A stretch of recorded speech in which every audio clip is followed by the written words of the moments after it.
Om Ajnana Timirandhasya Jnananjana Shalakaya Chakshurun Militam Yena Tasmai Shri Gurave Namaha. Today is the festival of Nrsimha Chaturdashi, and we are celebrating the appearance of Sri Nrsimha Dev, who is the Supreme Personality of Godhead, the Supreme Absolute Truth. He is Vishnu Avatar who has appeared, as his name describes, in a half lion and half man form. I hope you all know the story of Nrsimha Dev. I presume you all know that. In Ahmedabad area, we were preaching to some local villagers, Hindus, who had never heard of Prahlad Maharaj. I'm sure they'd heard of Sachin Tendulkar and Shah Rukh Khan. Maybe you haven't heard of Shah Rukh Khan because he's not very popular here. Anyway, the point is that traditional Indian culture, which was based on worship of Bhagavan, is now it's more worship of cricket players and cinema stars and politicians, by the way. So let others worship cricket players and cinema stars and politicians, and we shall worship the Supreme Absolute Truth, Bhagavan Nrsimha Dev. He appeared from a pillar. Hiranyakashipu had been torturing his child, Prahlad. Hiranyakashipu was the archetypal atheist, which means he's like the prototype, something like that. If you want to be an atheist, then your role model is Hiranyakashipu. Why be a small-time demon? Why be a Chinna demon? Hiranyakashipu believed in the philosophy of do things in a big way. So he became a very big demon. And the demons of the modern age who decry Vishnu, they're all insignificant in comparison to him. I mean, the demons of the modern age who decry Vishnu, they will be forgotten in a short time, but Hiranyakashipu is still famous, or rather infamous. Many millions of years ago, Hiranyakashipu subjugated the whole universe. And he exemplified the demoniac attitude as described by Lord Krishna in Bhagavad Gita. In Bhagavad Gita, Lord Krishna states, Dambho darpo vimanascha krodha parishamevacha agyana cha bhijatasya partha sampadam asurin. Do you know this verse? Well, it's Dambha, Darpa, Abhimana. You have Tamil words the same? There's similar words, which, Dambha, you say that? No, Dambha, it means pride. Gauravam? No, it's a different thing. Dambha means pride. It's puffed up, Prabhupada says. Then Darpan means arrogance, which is similar. And abhimana, you must be having that word. Then krodha, unnecessary anger, violence to others. Parusha means harsh speech and ignorance. These are symptoms of the demon. So Hiranyakashipu was a nasty person. He was highly respected. He liked that people would bow down before him, and people did bow down before him. They respected him, but they respected him out of fear. Out of fear that if I don't bow down to him, he will chastise me, or maybe kill me. So in Bhakti, bowing down is also very important. But that is recognition of the greatness of Bhagavan Vishnu, but not out of fear. It's recognizing his greatness, that he is my greatest benefactor. In Bhagavad Gita, Lord Krishna also states about the demons. Their attitude is, Ishvaraham aham bhogi. I am God, and I am the enjoyer of everything. So Hiranyakashipu thought that I'm in charge and no one can do anything to me. I can torture anyone as much as I like and no one can do anything to me. I am invincible. I'm invincible means I cannot be destroyed. I am immortal. He thought I will never die. Prahlad was his beautiful young son. Prahlad, many years before Mahatma Gandhi, started a non-violent, non-cooperation movement. He didn't attempt to fight Hiranyakashipu, but he didn't cooperate with him either. And he directly told Hiranyakashipu that you are completely misguided. You have all received a copy of this booklet, The Transcendental Teachings of Prahlad Maharaj. It's a small tract, but it is very powerful, because Prahlad Maharaj, even though just a young boy, clearly delineated the truth. The truth is very powerful, and for those who are living in illusion, it is quite painful. Hiranyakashipu was in a very big illusion. Everyone in this world is in illusion, except those who have dedicated their lives to Vishnu. There are seats here at the front. But Hiranyakashipu was in a very big illusion. So Prahlad, he spoke clearly and straightforwardly to Hiranyakashipu. You'll find the summary of those teachings in that booklet. Nate vidu swartagating hi vishnum durashaya bahiratamanina andhayatandhairupaniyamanasit pishatantramurudam nibadhaha. Here's one verse from the many verses that Prahlad spoke to Hiranyakashipu. Prahlad told Hiranyakashipu that persons who are in illusion do not know that their real self-interest lies in worshipping Vishnu. They have many desires, many expectations, but they're all doomed.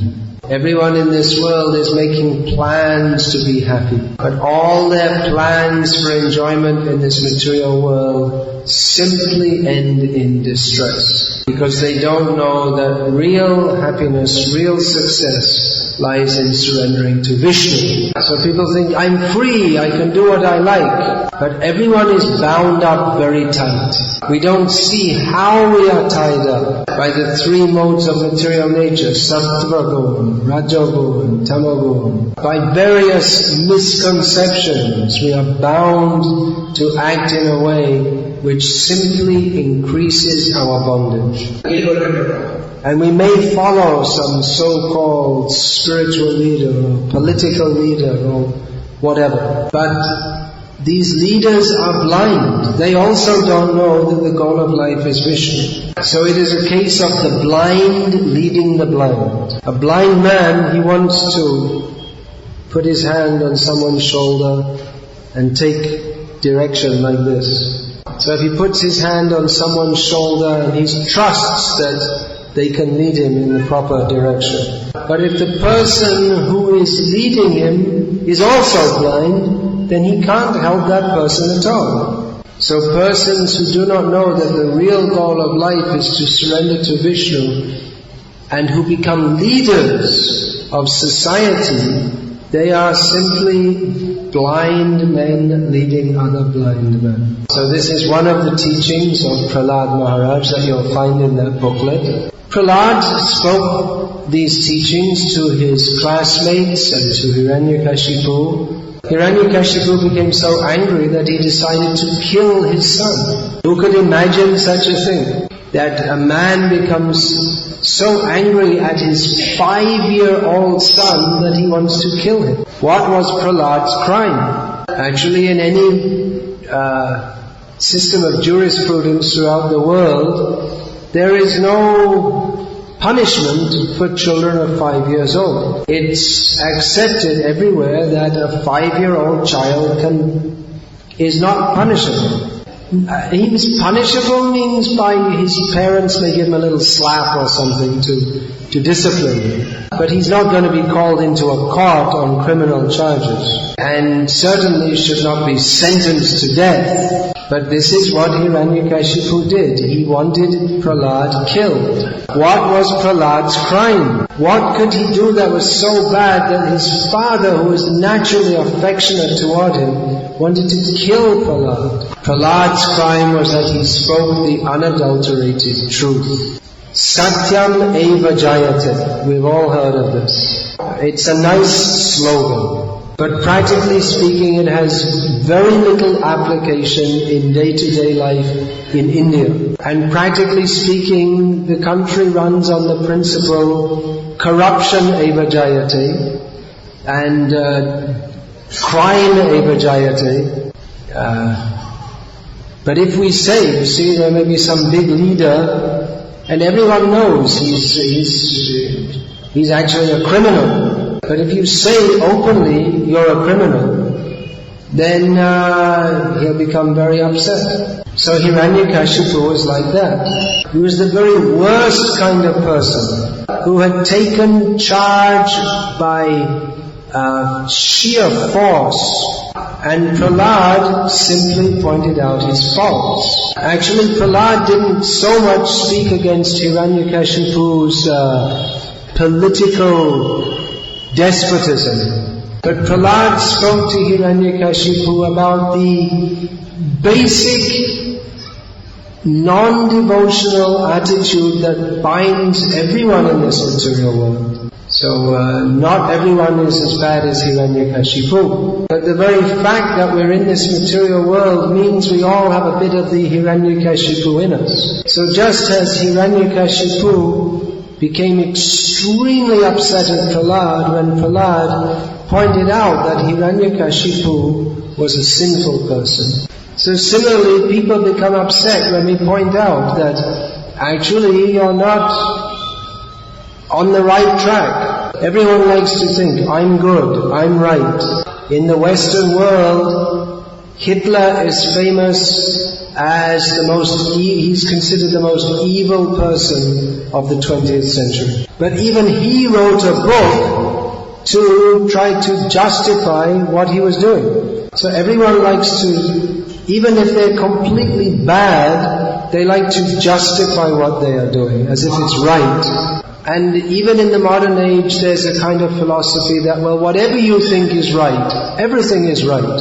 That there's no actually really right or wrong, it just depends on your opinion. So Prahlad Maharaj was not a subscriber to this theory of mutable correctness. Prahlad Maharaj was directly in touch with the Supreme Absolute Truth, Vishnu. Prahlad knew what is right and what is wrong. Right is to accept Vishnu as the Supreme Lord, and wrong is not to accept Vishnu as the Supreme Lord. So Prahlad was very clear about this, and he stated it very clearly to whomever he came in contact with. And Hiranyakashipu did not like it at all, because Hiranyakashipu thought, I am supreme. No one can define me.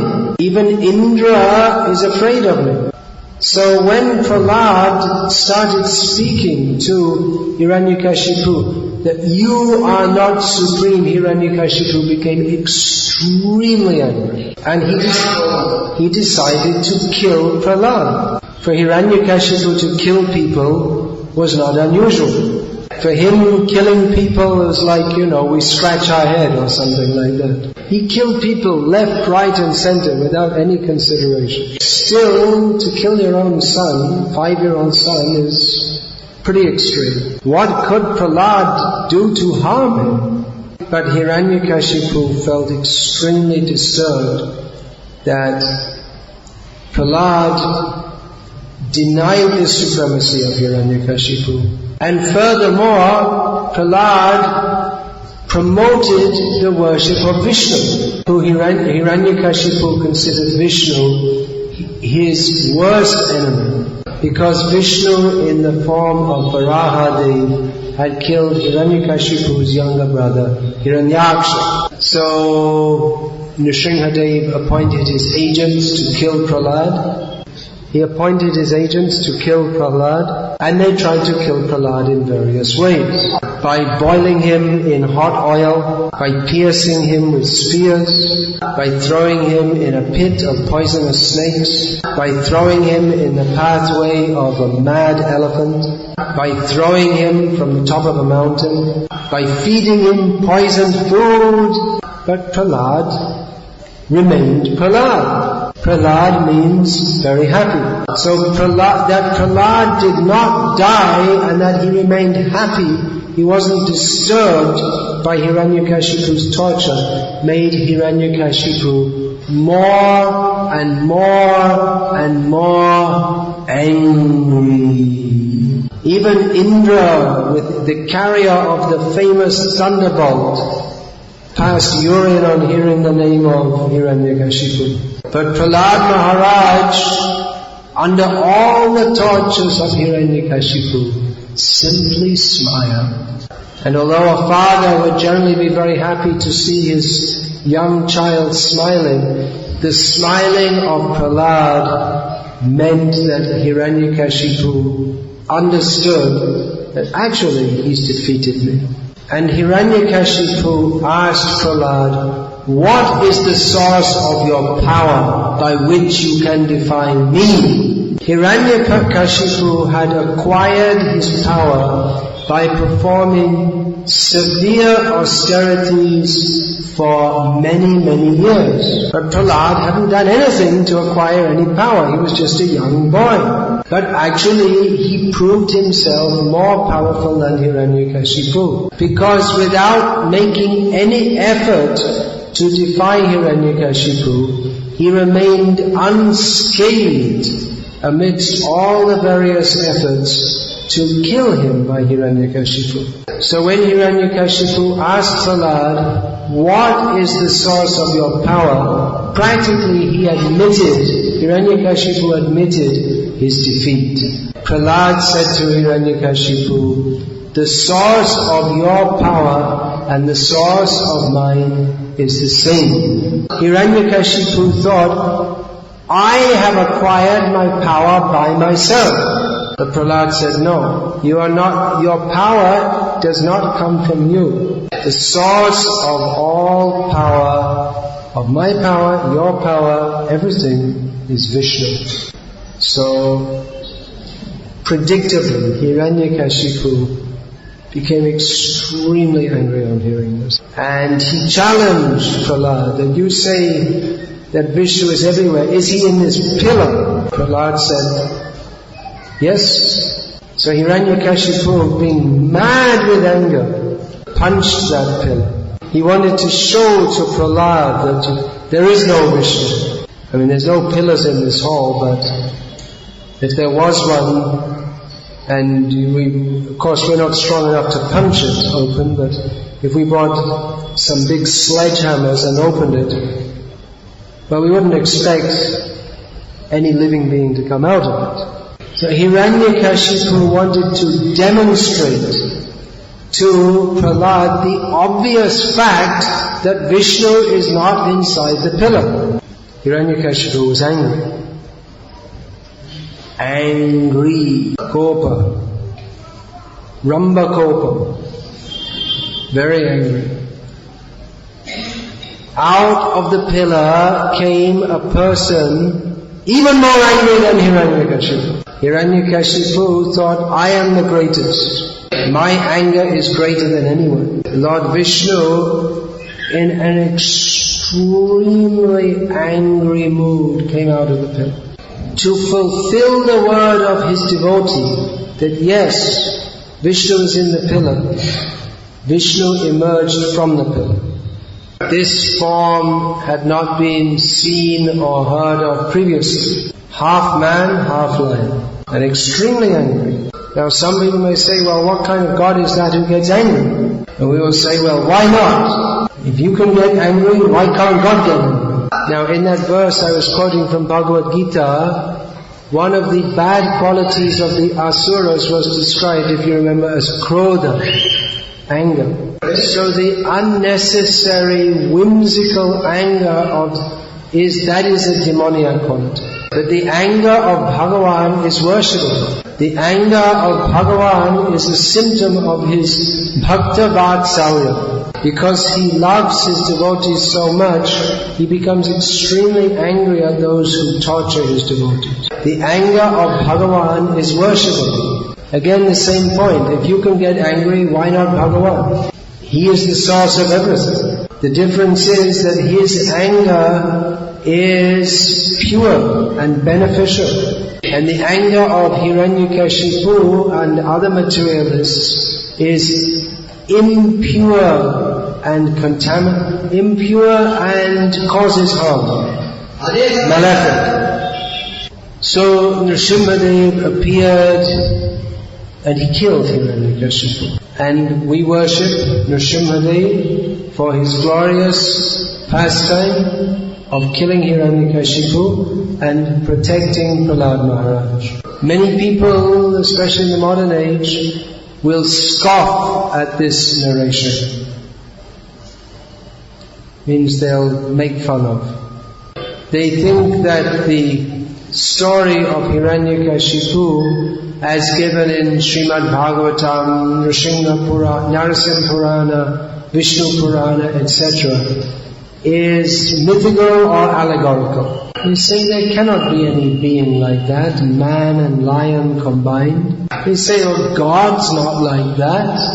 But it was exactly to refute such ideas that Nrsimhadev appeared like that. He is achintya, beyond the scope of our reasoning faculty. If we say God cannot be like that, that means we do not know who God is. We're trying to apply some limit on He who is unlimited. That doesn't mean that anyone can simply claim themselves as Bhagavan. Bhagavan means he should be extraordinary in a superlative degree. In modern India, especially South India, there's so many people claiming to be Bhagavan, but they have no exceptional qualities to exhibit. Bhagavan means he assumes a gigantic man-lion form and kills the greatest demon in the history of the universe. Or he appears as Varahadev and lifts up the earth, the whole planet. Or he shows the Vishvarupa. These,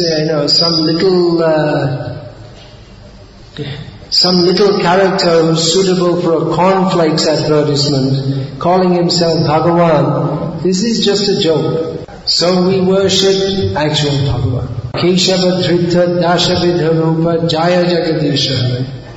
We worship that Lord who is remembered in 10 particular forms. He has many forms, but there are 10 famous forms, Dashavatara. And the original form of Bhagavan is Krishna. Krishna's to Bhagavan Swami. In our Gauriya tradition, we specifically worship Sri Sri Radha Krishna. But we also place great importance on the worship of Sri Nrsimha. Various avatars appear with various purposes. Nrsimhadev kills the worst demons. So where is the worst demon? We don't find any demon of the stature of Hiranyakashipu nowadays. Hiranyakashipu acted as the enemy of the whole world. But Prahlad told Hiranyakashipu that the real enemy is only one. That is the uncontrolled mind. Due to our uncontrolled mind, we suffer repeated birth and death within this material world. So just as Nrsimhadev killed Hiranyakashipu, devotees pray to Nrsimhadev, please kill the demons of bad desire within my mind. Nrsimhadev is of course also the protector of the devotees. And there are many, many instances of devotees who pray to Nrsimhadev for protection, and he protects them. There are many, many such instances.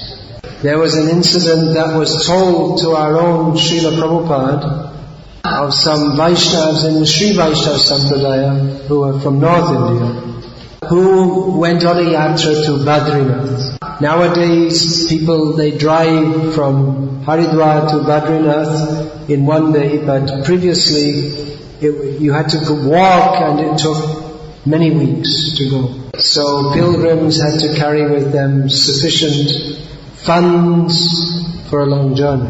So pilgrims in India have traditionally been an easy target for dacoits. So these Vaishnavas are on their way to Badrinath when some dacoits some tribes people surrounded them, and they said, now we're going to kill you and take all your money and all your valuables.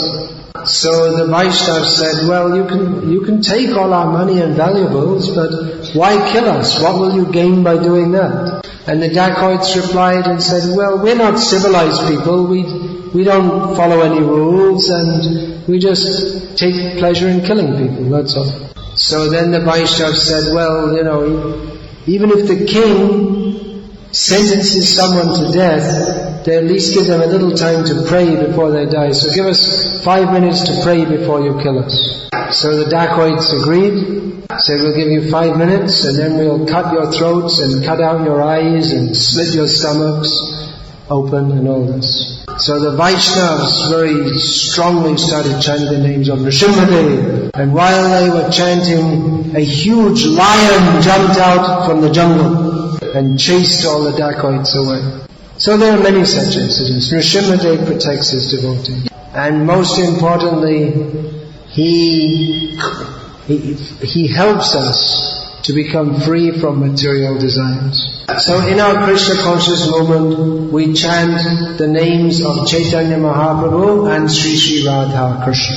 Nrsimhaya prahlada hlada dayane hiranyakashipur vakshashilakankamakhalaye ito nrsimhah parato nrsimho yato yato yami tato nrsimha Bahir Nrsimho Hridaye Nrsimho Nrsimhamadim Sharanam Prapade. This is a prayer stuti from Sri Nrsimha Purana. Sri Chaitanya Mahaprabhu would recite this daily. While entering the temple of Jagannath in Puri, he would pass the deity of Sri Nrsimha and recite this prayer daily. Namaste Nrsimhaya. We offer our respects to the Supreme Lord who has appeared in a half-man, half-lion form. Prahlada hlada dayane. We offer our respects unto He who is the giver of pleasure to Prahlad. Prahlad means great pleasure. So Hiranyakashipu gave him that name thinking that Prahlad would take great pleasure in material life.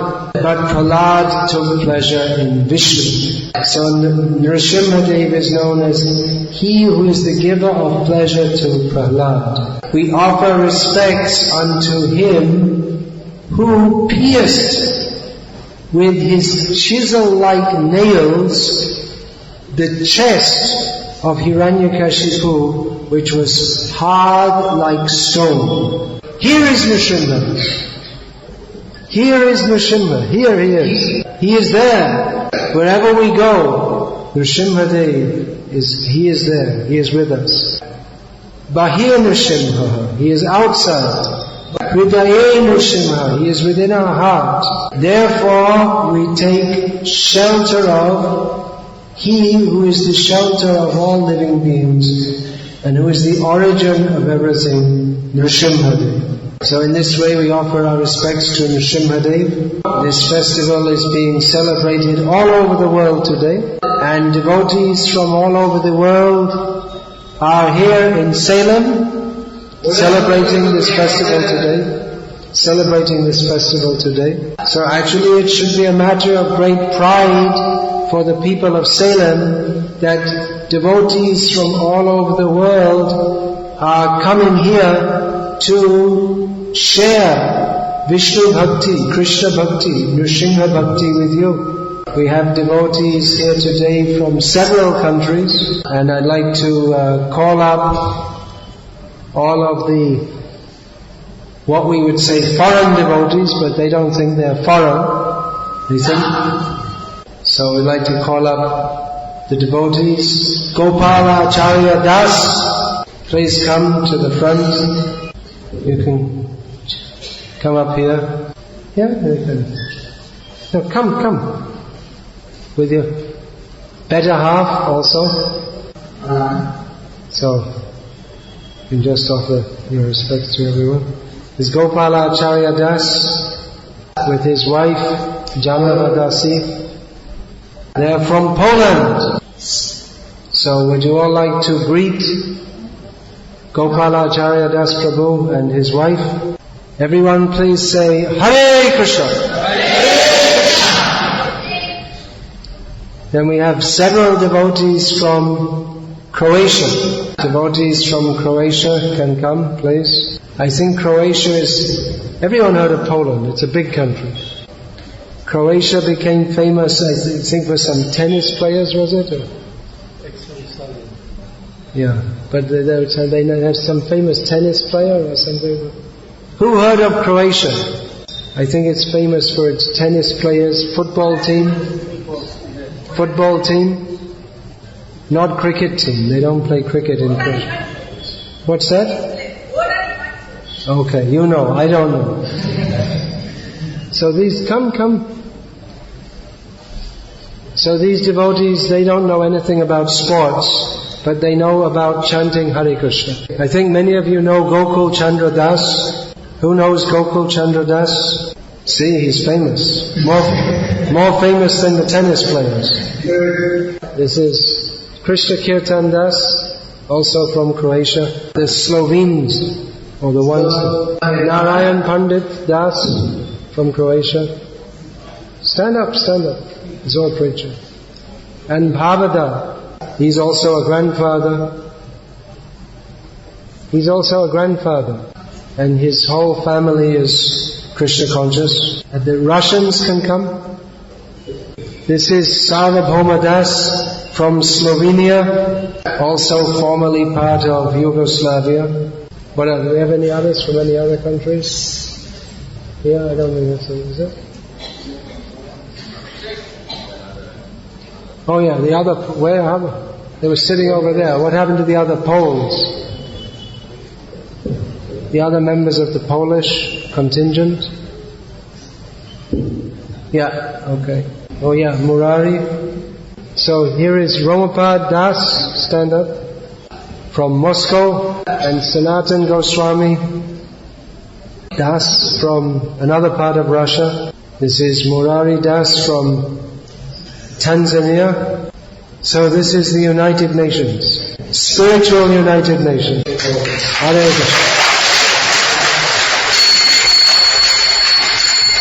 So we have now, by Lord Krishna's grace, we are developing a temple in Karupur, and we invite everyone to come and join us in glorifying Bhagavan Krishna. There are many places in Salem you can go to. You can go to the market area.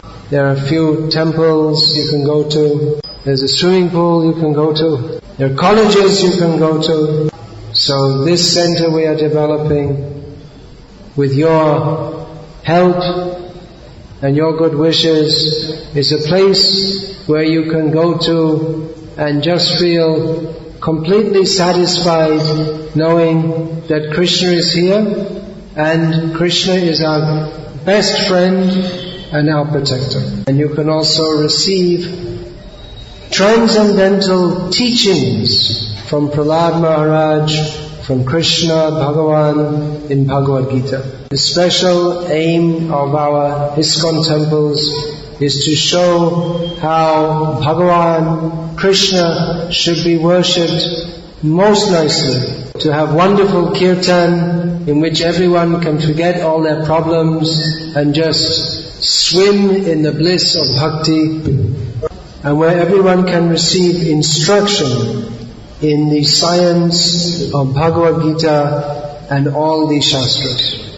So everyone is welcome. Please come to our Spiritual United Nations headquarters in Salem. Is there any question, please? Madhav Chaitanya, you're famous for asking questions to all of them.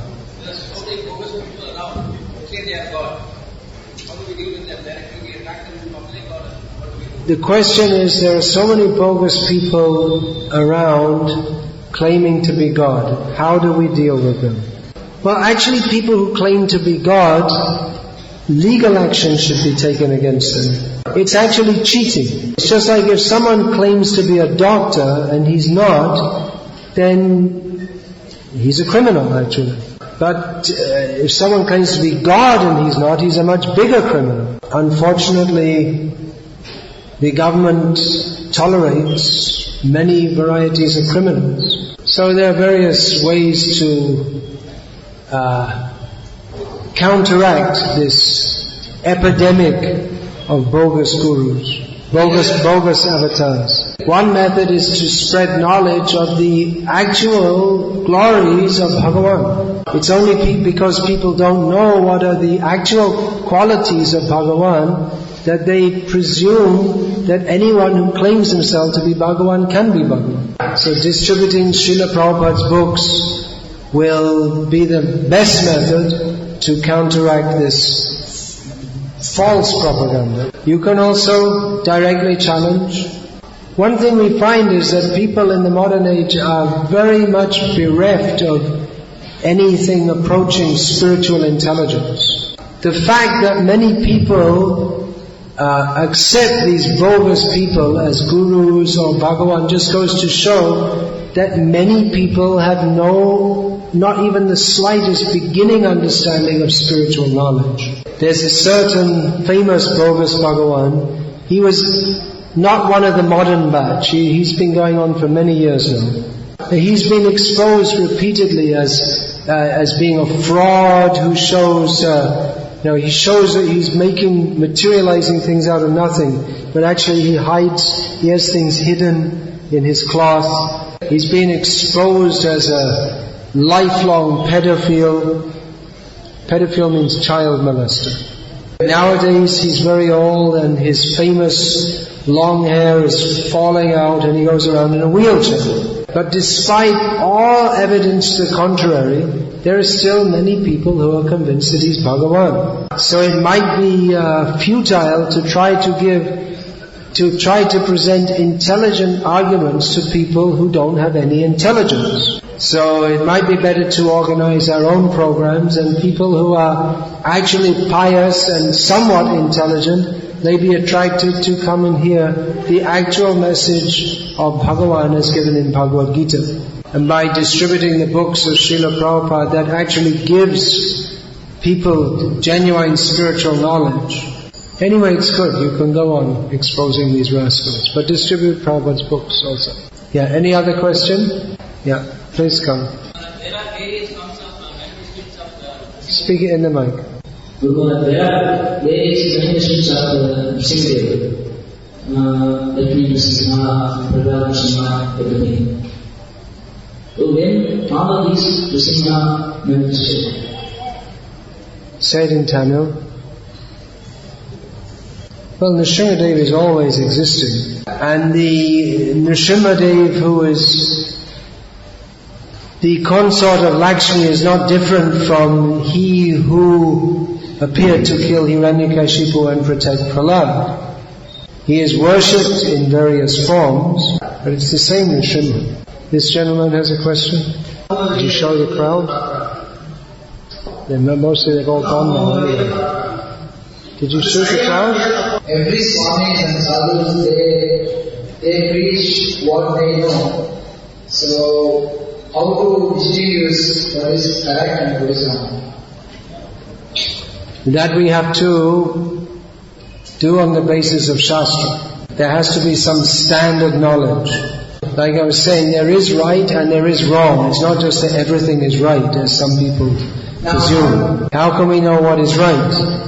That has to be understood on the basis of Shastra. Shastra gives us knowledge beyond that which can be understood simply by seeing, touching, smelling, tasting, hearing, feeling and speculating. Of course, there may be different interpretations of Shastra.